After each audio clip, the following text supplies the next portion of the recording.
Good morning. My name is Mark Baldassare, and I'm the President and CEO of the Public Policy Institute of California. Thank you for joining us today. PPIC is pleased to present this virtual program with House Minority Leader Kevin McCarthy. This event is part of PPIC's 2020 Speaker Series on California's future. As a public charity, PPIC does not take or support positions on any ballot measure or legislation, nor does it support, endorse, or oppose any political parties or candidates for public office. As part of this series, PPIC is inviting elected leaders across the political spectrum to participate in public conversations. To give Californians a better understanding of how our leaders are addressing the many challenges facing our state today. We would like to thank our sponsors of this series for their underwriting support. These organizations are listed on your screen and on our website. This series is also funded by the PPIC Donor Circle and the PPIC Corporate Circle, groups of individuals and organizations that provide PPIC with generous support. Please consider joining us as a sponsor or donor so that we may continue to make programs like today's possible. More information is available at ppic.org. Before we begin, if you have a question for Congressman McCarthy, and I'm sure that there are folks out here that have questions, please send an email to the email address on the screen, ppiceventquestions@gmail.com. We'd appreciate including your name and organization along with your question. And we'll try to get to those questions at the end of the program. Today's program comes at a time of unparalleled challenges for the state and the nation. We are so fortunate to have House Minority Leader here to talk about the leadership required to overcome these challenges. First elected to Congress in 2006, Congressman Kevin McCarthy represents the 23rd District of California. And he is currently the Republican leader in the United States House of Representatives. Thank you so much for joining us today, Congressman McCarthy. It's great Thanks to for have having you. me, Mark. It's great to have you once again with PPIC. We've several times been fortunate to have you in programs, and it was a couple of years ago, the last time, and really appreciate your time with all that's going on today. So my first question, one that I ask really on behalf of all Californians who are listening today. So how do you see the federal government's role in managing the COVID-19 pandemic and the related economic upheaval? And also importantly, how can the federal government and the state leaders work more effectively together to address these challenges? First of all, thank you for having me back. I know with COVID, we're going to handle this a little differently, and I appreciate everyone who's tuning in. A couple different things. First thing I will take is, how does the federal government and the state work closer together? I'll give you one example. We have these devastating fires going on in California right now. Governor Newsom and I both worked together to get the president to sign the major disaster relief. We did that in record time. I find in these type of crises that Gavin and I work very closely together. The president and Gavin actually have a very good working relationship, and that was developed through COVID, even the vice president with Gavin Newsom. And ways that we can improve. Let's first state out what has transpired. Unfortunately, China has lied to all of us. So our testing was a challenge because we did not know what was in this virus or this disease. But look how far we've come. We've done more than 72 million tests already. But just yesterday, or even today, they're reporting Abbott made major investments where now they're going to have a home test for $5. You don't have to go to a lab or anywhere else. And you'll know within 15 minutes at home. This is a game changer, I think, prospectively, especially when we want to open up homes and others. And I view the federal government, state government, when it comes to COVID, how do we deal with the public health and how do we deal with the economy? We're looking at the challenges, what the shutdown caused to the nation and to California. But I think when you watch what we were able to do in the CARES Act, from PPP for small business, from the extra added money for unemployment, I don't think one size fits all there. I think we could have done something better, but the challenge of the short time, I think we have shown times where we worked very well together. And I will say when it comes to California, when you look at other major states, New York and others, I think California has actually worked better with the federal government with them. Sending a Navy ship out, we ended up not needing it, but able to be there. I think there's been some really good interactions in those times of crisis, even before COVID came on the fires before. So, yes. So one thing that I think our audience today will be very interested in hearing, I mean, you're the Republican leader of the House of Representatives. Gavin Newsom is a Democrat. And we hear that you two are in communication and working together. Can you tell us about how that's evolved over time and what the role of that is in terms of the federal and state relationship? We have known each other back when he was mayor of San Francisco and I was the Republican leader in the state assembly. And we may have philosophically difference of opinion, but the one thing I would respect from both of us, we understand when we're both elected, we have a responsibility to work together. There are times, if I go to Sacramento, I sit down and I talk to him as the minority leader, as governor, not as a Republican and Democrat. We are going to differ on issues and we were going to fight when those issues are different based upon the philosophy. But in many situations, such as natural disasters and others, you'll see no distance between us. I mean, we text quite often. Some are positive texts, some are differences of opinion. But just as when these fires hit, I'm in direct communication with Mark Garibaldi in the state on knowing what they need at that moment. I interact very closely with the president, able to get that disaster relief done as soon as they were able to remove it. All three of us communicating together from the governor, the president, and myself. And I think that's the way things should work. That should not be abnormal. I don't think the public sees it as much, but that's really what's working behind the scenes. And same thing when it comes, I'll be down at the White House in the meetings with COVID and others, and I'll be meeting with the vice president. He'll have very positive things to say about Gavin Newsom in their work, and Governor Newsom will have very positive things to say about the Trump administration, because in those time of needs, they're able to work. We watched a spike come back in COVID. I work closely with our Secretary of Health, Mark, and with the governor. In the Central Valley, it began to spike very strongly. And we were able to work that combination, a federal testing facility to come into Bakersfield, one that they had put in Florida and Louisiana and others, where it's free testing, people just drive through. And it wasn't taking anything away, but it was going to the location we needed in the Central Valley to get a handle on the spread. And that's the way things should work. Yeah.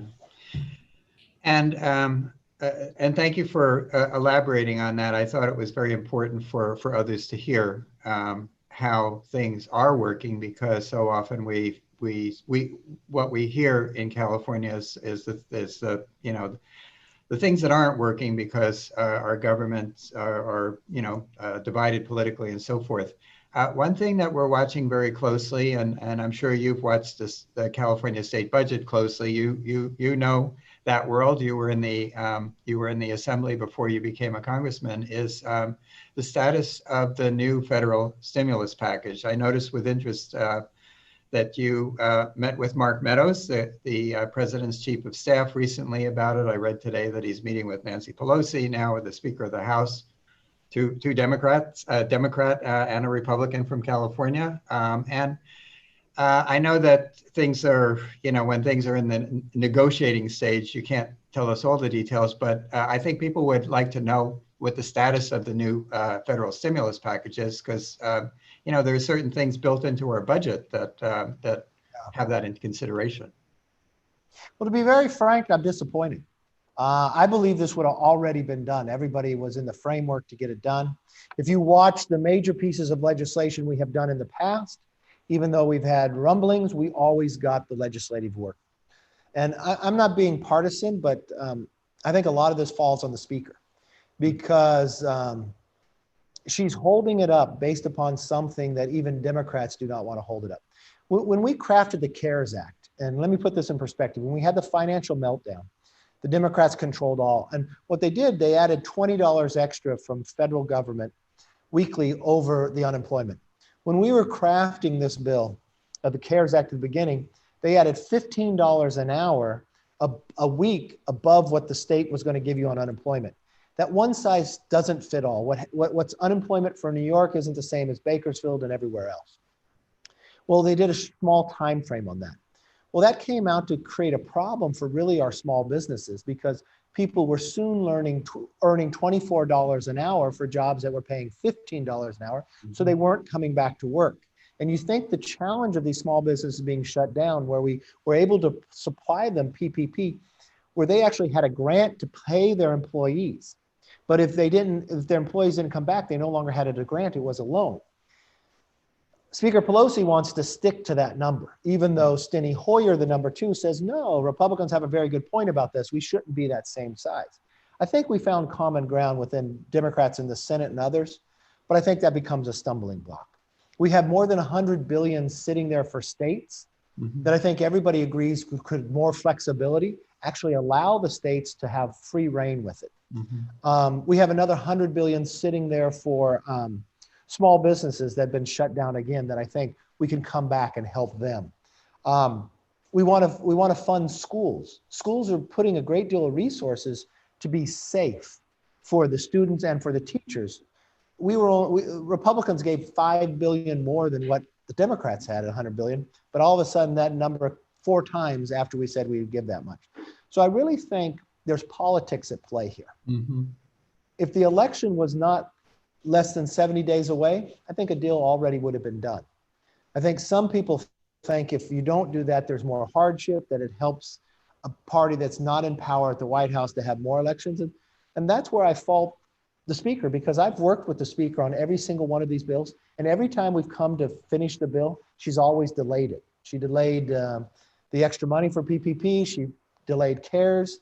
With not fundamentally or structuring changing the end of the bill, she still voted for it. So unfortunately, I think politics are at play, but I think that should be put aside because otherwise people are going to be hurt. You still had 1 million people last week apply for unemployment. So we need this economy to move again. And I think the states need resources and Republicans are willing to do it. And should we take the fact that Mark Meadows met with you and the speaker, should that give us some hope, some optimism that there is going to be a deal? Well, there's a willingness for a deal, but if the Democrats stick with this dollar figure they want, I don't think you will get a deal. Okay.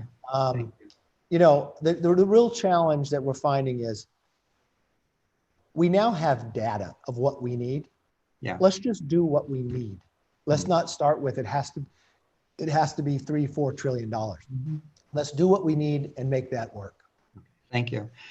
I want to talk a little bit more about what Californians describe as their top 2 issues in the PPIC surveys, COVID-19 and the economy. We hear a lot of different views and opinions about where we are in terms of managing the pandemic. And you know, as a Republican leader, I'd like to know, how do you think about where we are currently, and what do you see as the key challenges over the next few months in terms of managing the pandemic? Well, I don't consider this a second wave. I consider it still the first. This is just working all the way through. We've improved on testing, even with the Abbott and the speed of what we're able to do. We've done more than 72 million. We've got free units up, ready to go, $5 for anybody. So we've made real progress there. I think the only way we're going to be able to defeat this virus that we were lied to about is therapeutics and vaccine. And this is where people have not looked at, really they have greater hope. We have a program called Operation Warp Speed, where we put billions of dollars into making that risk. We also used what was called BARDA, where we had 14 companies that have done vaccines before that were very promising. It's one thing to make a vaccine and test it. It's another thing to create the dosage for everybody, right? Think about if you made a plate of brownies for you and your family, but you had to make it for a gathering of 500. You know, the recipes create a little different. But what we did this time was different. For those companies that were promising, we had 6, it's now moving up to 8. We've supplied up to 1.2 billion. One, that they have to be manufactured in America, so we don't have to worry about supply. but we're making the dosages now. They're in their third phase. Mhm. So if it comes back and it works, we have 100 million dosages of each this year ready to go. Mm.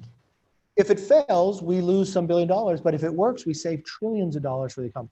I believe this is so promising that we're going to have multiple vaccines that are coming forward.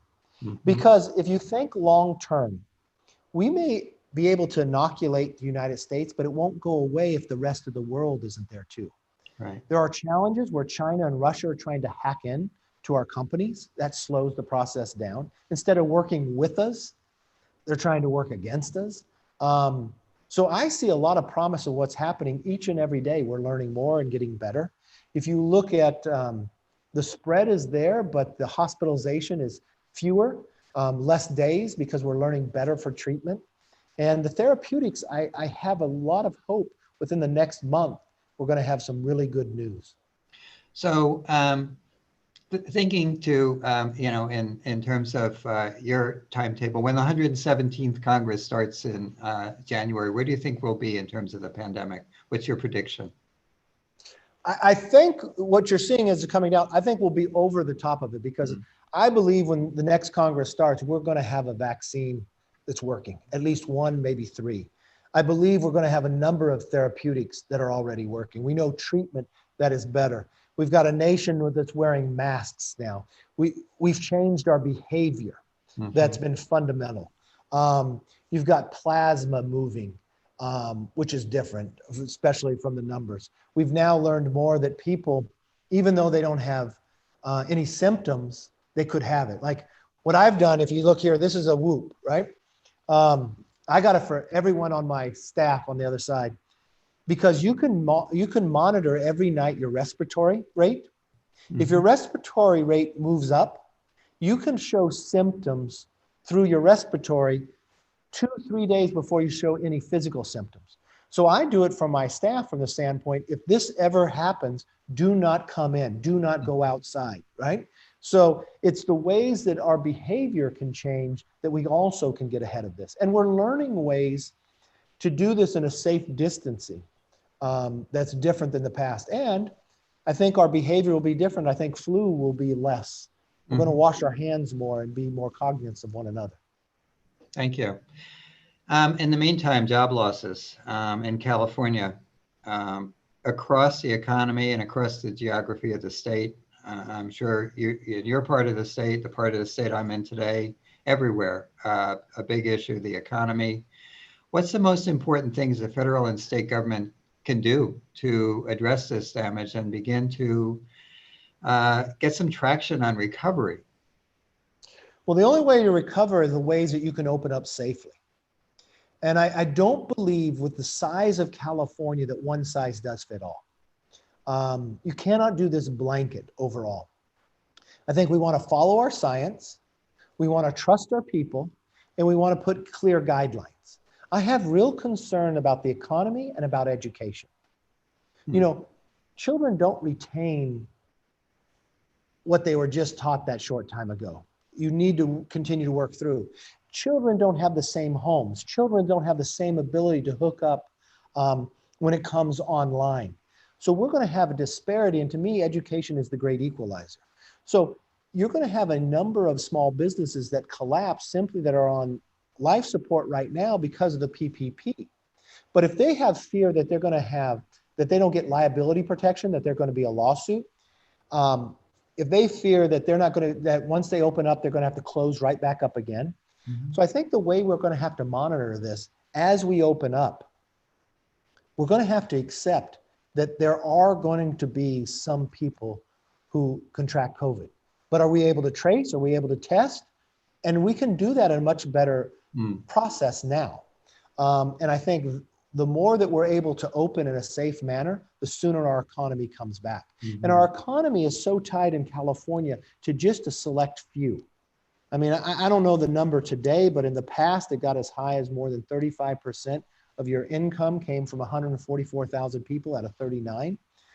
Many people are learning that they don't have to be in California anymore, that they could be somewhere else. I watched Palantir, a small company that's become a very big company, and they're leaving simply because they think California is not there for them. A number of people who lived on my street, and I still live in the first house that I ever purchased. It's not a gated community. It's not wealthy. They have left. That's scary to me. Yeah.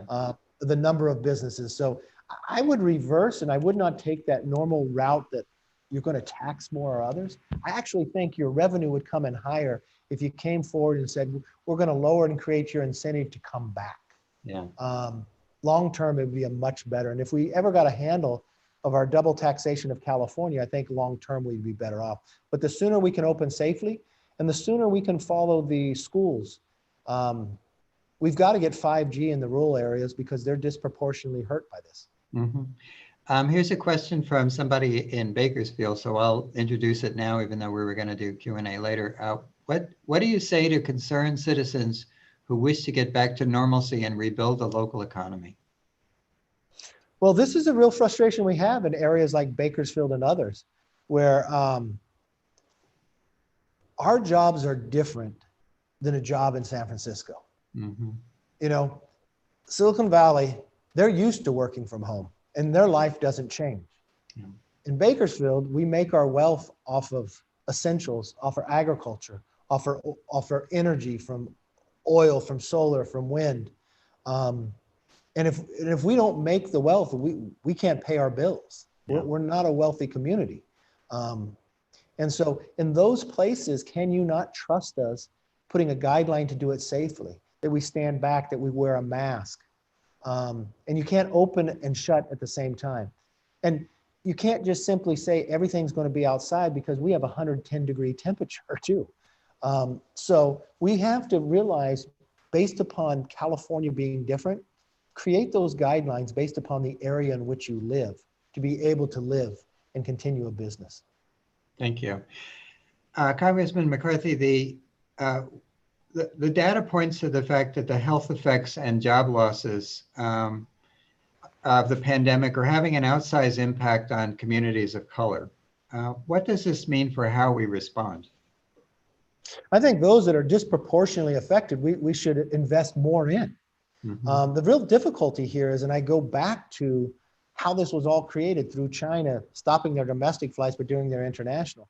So at the very beginning, we did not know enough about this based upon the lies we were given.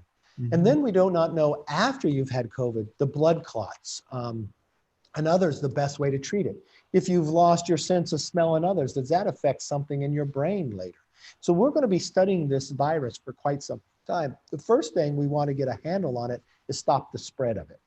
And those are the actions we're taking. But for those who are disproportionate, is it because healthcare is not provided well enough to them? But it seems it could be much more. So this is where I'm wanting to make greater investments so we understand this. I don't want to simply say, oh, you've overcome COVID and it's over. I would like to know the long-lasting items. If there are some, how can we best treat that now to protect? For the last few months, communities across California and nationally have been confronting longstanding racial disparities and injustice. Our poll last month, we found that 60% of Californians said that racism was a big problem in America. 64% said the criminal justice system's biased against African Americans. 68% said they support Black Lives Matter. So what do you see as the federal level leadership around issues of racial injustices? Well, you know, when this first transpired, and George Floyd's life should never have been taken. But I believe the uprising was more than just George Floyd. I think it was all those times a video camera was not there. And I'm going to tell you a little story just in Bakersfield so you have a better understanding about it. But Tim Scott happens to be one of my best friends. And Tim is a Black American, the only individual that has Black Americans gone from Congress to the Senate. And he and I and Trey Galley, we'd have dinner every single month for the whole time he's been in Congress. And he told me a number of years ago, he's a US Senator. He has a pin on. He was telling me a story how he got stopped in the US Capitol, claiming that he wasn't a senator. And then even though he had a pin, you know what they asked him? Who'd you take the pin from? It's not, and I was holding these meetings, and I think at this moment in time is our opportunity for all of this nation as we all strive and believe we're a more perfect union, yeah, we're better than we were 100 years ago. We're better than we were 50 years ago. But we really had a wake-up call. We can improve drastically. So I had a number of Black leaders in my community. We had lunch, and we had probably one of the most open, honest discussion that was most helpful that we felt. I don't know if we felt we didn't need it before or why we didn't have it before. And as I'm sitting in this room, it's the former police chief, the teacher that I love dearly. Anytime she asks me for something, I get people that are in my wedding, people I've grown up with. And I asked this question: how many of you have been pulled over by a police officer in the last year? Every single hand went up. Mm. To that school teacher who kind of is just the mentor to so many in our community, she says, mine was at gunpoint. Well, that's something I bet you and I have not experienced. Mm. And so we don't know that is happening. And we've had a very good discussion. And Tim Scott took this up, knowing that the life that he has led, to get police reform. And we were so close. And this is the difference between the Senate and the House. In the Senate, you got to have 60 votes to even bring the bill up. He offered more than 20 amendments, however many amendments you want. Let's just bring the bill up so we can move forward. That was denied. In the House, you'll find as me as leader, I never criticized the Democrat bill. I'd be in a press conference every week and they say, tell me the one thing you just, I said, I'm not going to, because I want to find a solution at the end of the day. And Karen Bass, who was speaker, she was just an assemblywoman when I was assemblyman. We grew a friendship in the assembly, and when we've been in Congress, we've continued it. We do foster care bills together. I go down in her community. We meet with the FBI on human trafficking together. She was writing the bill on the House side, and I told her, let's continue work together, and we're working on it. But the House leadership, Democrat leadership, wouldn't even offer us one amendment. And this is where politics are in play when it should not be. We are still working on these bills with Tim and Karen today. And I'm very hopeful that we will get something. And I think that's our responsibility. And you would be very impressed in our discussions and others. And I think that's what we need for the entire nation to show that we can get something done. Yeah, I think that everybody's looking to get something done, particularly around the events of this week. And, you know, just feeling like we haven't made progress and there's so much to do. And the answers are not going to the streets and people dying in the streets and people arguing what's right or wrong. The answer is us to sit down together. I mean, I believe everybody in this nation knows we need an improvement here. I mean, what in my own discussion in Bakersfield, we have changed our own police department. You know, what I have found is anytime a situation like this happened, this wasn't the first time an officer had done something wrong. And when you talk to police officers, a good one, they're the first ones that want changes. You can talk about no knock. There's so many places that I think we can agree upon where we would see a fundamental change. Mm-hmm. Thank you. Here's a question that's come in. You'll appreciate this. How do you approach the challenge of leading a caucus that is national in scope and thus encompasses a wide range of geographic interests and political views? You know what? It's not easy because you want to keep that independence, but you got to bring people together. So the power of the idea. But I will tell you this. I've spent a lot of time in the last 2 years recruiting for Congress. We have more women running as Republicans than any time in the history. And it's not like we beat it like 3, we doubled it. We have more minorities, we have more veterans. I want us to look exactly as I believe we are. You know, many of you don't know this, but I grew up in a Democratic family. If you look behind me, there's a portrait of Reagan, and to the next of me, you've been in this room, Mark, is Lincoln. Yeah. I believe in this party based upon the values of Lincoln. I mean, I've watched the speakers at our convention. I mean, you would look at it, it's a very big tent. But the first minority members of Congress were Black Americans who were Republicans. You know, when you study history, how did the Jim Crow law gets created? Because Black Republicans got elected to Congress, so they wanted to change who could register to vote, people in the South. There's so much good history where we showed those moments and times where we improved. We just celebrated 100 years of finally getting through the suffrage. And how did that start? California should be very proud. California Republican senator introduced the bill. It took him a number of years to be able to get there for Susan B. Anthony. Susan B. Anthony just got pardoned all these years later. So, I mean, we have a long history of doing the right things from California driving the nation. And I think a lot of those values are things that we should instill. And that's what I try to instill within our party. And there's times where I think people have done things collectively that aren't the party of Lincoln, and we've stood up to them, and rightfully so. Do you want to give some examples of that, or? I'll give you one example. There's a member of Congress. His name was Steve King, and he said a lot of things that we did not. Now, your district determines whether you become a member of Congress. Your conference determines what committees you sit on. We removed him from committees. It's one of the first acts I did as leader. He lost his race in the primary, and I think his district made a decision too based upon that. Thank you. So while the COVID is going on, the economy, economic issues, there are other problems that people are seeking to solve and looking to the 116th Congress. I'm wondering, how do you set priorities for bills that are not directly tied to the disasters, to the crises that we're facing today? And is there anything that we can look to between now and the end of the year where we might see some progress? All right, let me be very frank. I'm not in the majority. When I was majority leader, I can tell you exactly what I was going to bring to the floor. This is where I have a considerable, strong difference of opinion with Speaker Pelosi. In the 244 years of this nation, Congress always met. We're essential. Be it yellow plague, be it war, be it this building burning down in 1814. We always met. 9/11. That changed during COVID.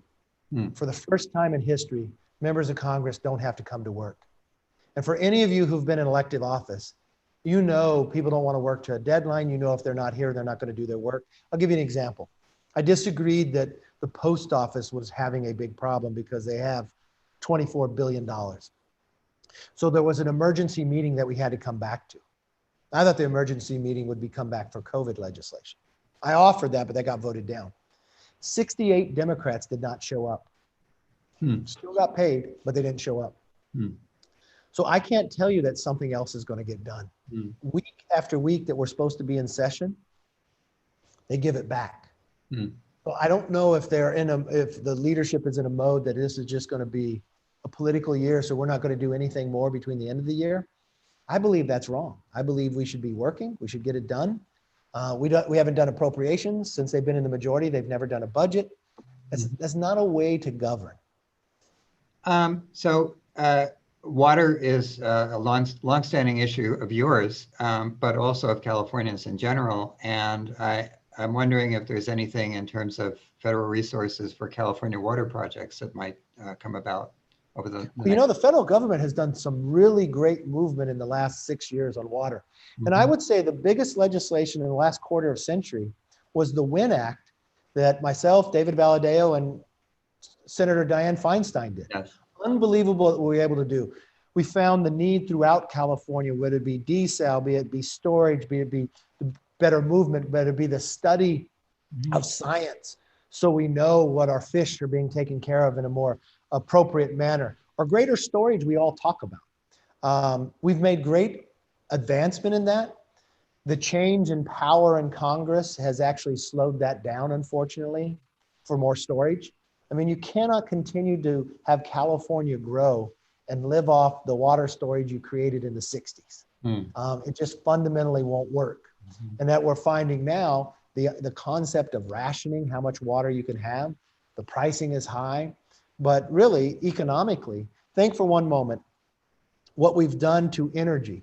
You pay 40% higher in California, and now you're not even guaranteed that you can have it all the time. You get rolling blackouts. That's where we should think smartly and differently than we have in the past. We're letting emotion or political titles to a bill instead of really what science would be that would enhance our ability for California to grow and have more abundancy than we had in the past. Thank you. Here's a question that's come in about the census. And of course, the census is ongoing right now and has implications for congressional districts, funding for states and so forth. How confident are you that we're getting a complete count on the census 2020?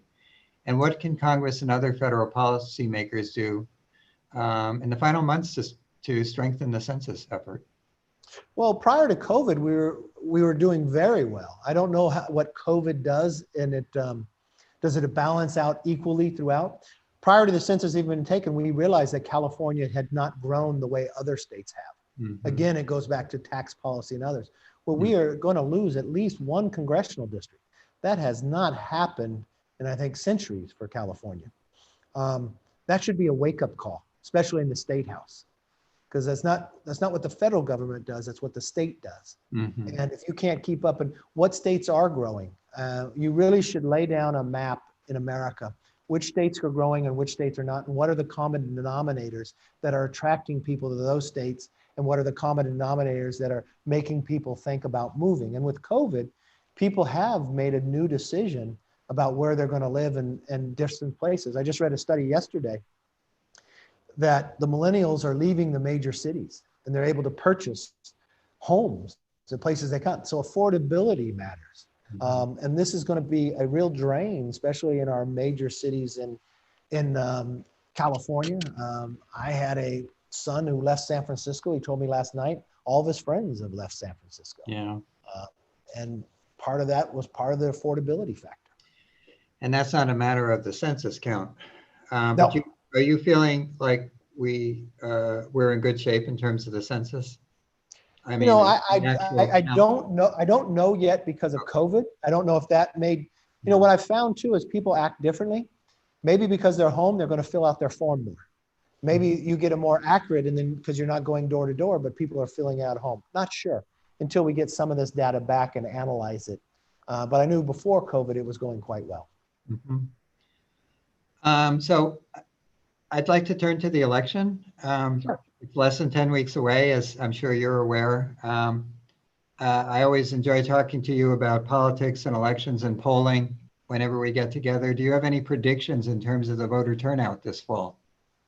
I think it's going to be high on both sides. Really? Yeah. And what are your thoughts about how prepared the Postal Service is to handle what we anticipate will be a significant increase in mail voting this year with COVID? Oh, the Postal Service is prepared. The people who are not prepared are the election officers. California might be different because we do a lot of absentee ballots. But let's take, for instance, New York. So a lot of people are being disenfranchised. I think there's more than a third were rejected. You're waiting months on end before you get a result. The post office will deliver your ballot. Can the election office handle it? And then you have a real discussion here about all mail ballot or absentee ballot. We've watched many times, like LA County got sued. They had more than 1 million people on their rolls that were not there. A lot of these county election offices have not cleaned their rolls up. So you think about when people went to college or they went somewhere else. Those are the things that need to be done. And what's interesting, California, I don't know if this is what the election will look like, but think for one moment. California has had a special election in LA County in Ventura. It's a seat that Hillary carried by a majority. Democrats won by 9 points a year prior. It was an all-mail ballot. It changed. They had selected their nominee, a Democrat state rep, so she had big name ID.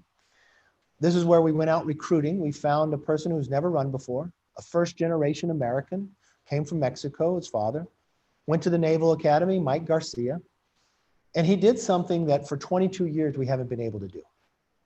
We flipped a Democrat seat to Republican in the middle of COVID, in all-mail ballot, in a solid Democrat seat.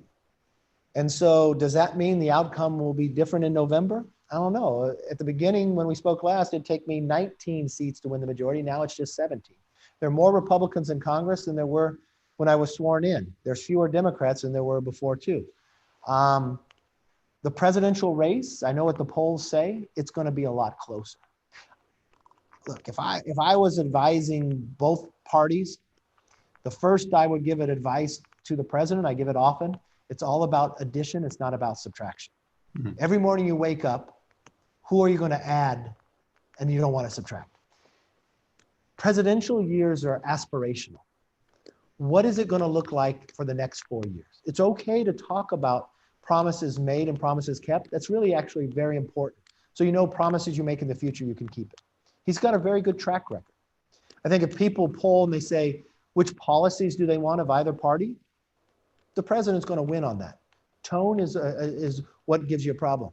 If I advised Joe Biden, you cannot win the presidency. And if you did, you would not be successful in this presidency if you stay in Delaware. Hmm. You watch what's happening in Wisconsin. He has not been to Wisconsin in 2 years, but he's been running for president long before COVID. Wisconsin is a swing state. The same advice that Bill Clinton gave to Hillary Clinton. What are you doing in these Midwest cities? You're not going. So you cannot win the presidency without telling people what you're for. And I think that argument has not been made yet. That's why the campaign's going to get tighter. So and it's going to be you have confidence in our ability to have vote by mail nationwide and the integrity of the election. Oh, I think we could have a vote by mail, but you've got to understand the difference in it. When you apply for an absentee ballot in California, you've already registered to vote. They check your signature based upon your registration. So you apply for one, and you can check. It's very easy to do. You can check and have it be permanent absentee. We have found in LA that a few people pleaded guilty recently. They went around and did that with homeless people and collected. So the most honest, safest election you have is when people go in person. But with COVID, we also want people to vote by mail. But if you do an all-mail ballot where they just mail ballots to everybody who's on the rolls are so bad, you're going to have problems with that. That becomes a problem. But if you have where people can vote absentee, where they apply for it, that's where you get greater security. Thank you. And do you have concerns about foreign interference in this election? Well, the FBI publicly has told us of 3 countries that are playing in the election or trying. The one I'm most concerned about is China. The FBI has talked about it. China does have, they do want Joe Biden to win, but they are just the second largest economy in the world. We're watching with COVID. We're watching with our supply chain. If there's one thing we really should learn from COVID is we've got to change our supply chain and our national stockpile. And we should talk about that because California could be integral in this. The wealth they have, the influence that they have, that's concerning to me. I don't think we should allow anybody to play in these elections. They're too critical.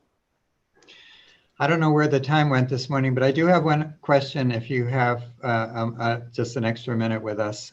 Sure. Because for many Californians, it's hard to think about the positives amidst all the unprecedented challenges that our state and nation now face. So what is it that gives you hope as you think about the rest of 2020? Well, first of all, being an American. Think about it for one moment. America's more than a country. We are an idea so powerful for the last few years, millions of people in Hong Kong would come out with an umbrella and even bring an American flag and crave the freedom America has. 30 years ago, a million kids went to Tiananmen Square, built the goddess of democracy that looked like the Statue of Liberty. One young man gave his life standing in front of a tank, knowing his life would be taken, but craved the idea of freedom. America's so powerful that we could crumble a wall that divided 2 Germanys. America is so innovative that even though we did not know about this COVID disease, we've tested 72 million. And just yesterday, we're now going to have like a home pregnancy test when it comes to COVID, which no other country has. We're further along in therapeutics. We're further involved when it comes to a vaccine. I understand our challenges are probably at this moment different than other times. It's almost combined. The number of people who have died from COVID. We didn't want one person. Race like in the 60s. Economy down. With all of that before us right now, we know America is exceptional. We know we're not perfect, but we can take this moment in time, just like we did before World War II, just like we did in the Great Depression. And it comes to the very best of America, that we believe in hard work. We believe in opportunity. We believe that we can lead the world because of the freedom and the rule of law, that foundation of who we are. We've overcome every obstacle before us.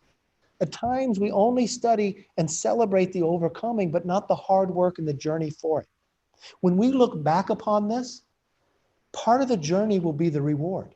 Part of the journey will have brought people together that had ignored problems when it became for policing with people of different color. Part of the reward will be unleashing of the science of working together.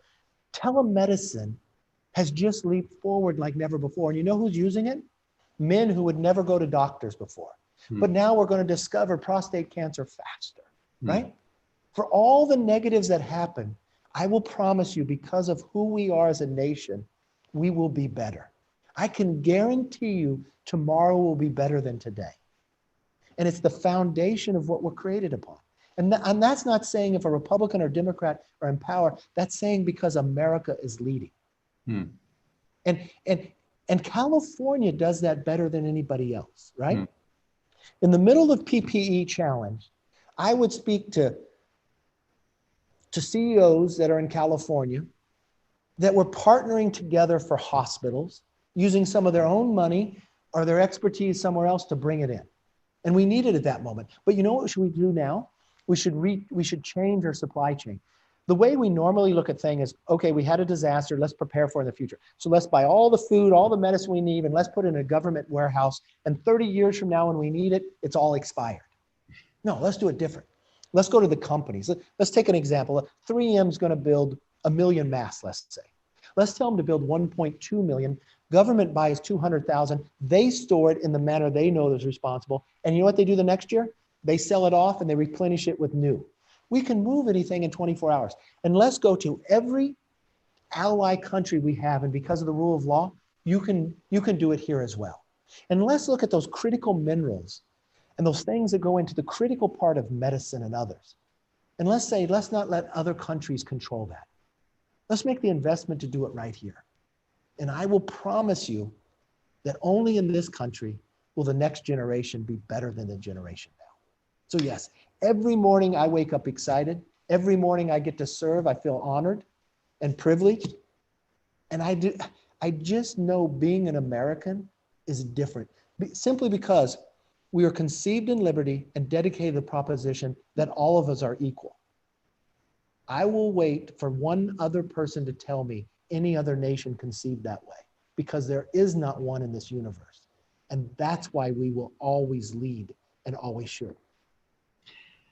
Congressman McCarthy, I really thank you for taking your time today. I know it's a very, very busy time for you, and the fact that you could spend some time with us and that Californians could hear directly from you means a lot, particularly at this moment. And so I'd like to thank Congressman McCarthy for joining us today. I'd also like to thank our sponsors, and finally, thanks to all of you for joining us online. If you pre-registered for this event later today, you'll be receiving a survey, and we hope you'll take a couple of minutes to let us know how we did. Our next virtual speaker series event is scheduled for September 17th. That one will be at 11 a.m. on the topic of fiscal realities for local government. And at that time, we'll hear from San Diego Mayor Kevin Faulconer and Oakland Mayor Libby Schaaf. And we've invited other mayors who we hope will join us for that conversation. Should be very, very interesting. For all of you, please be safe and have a good morning.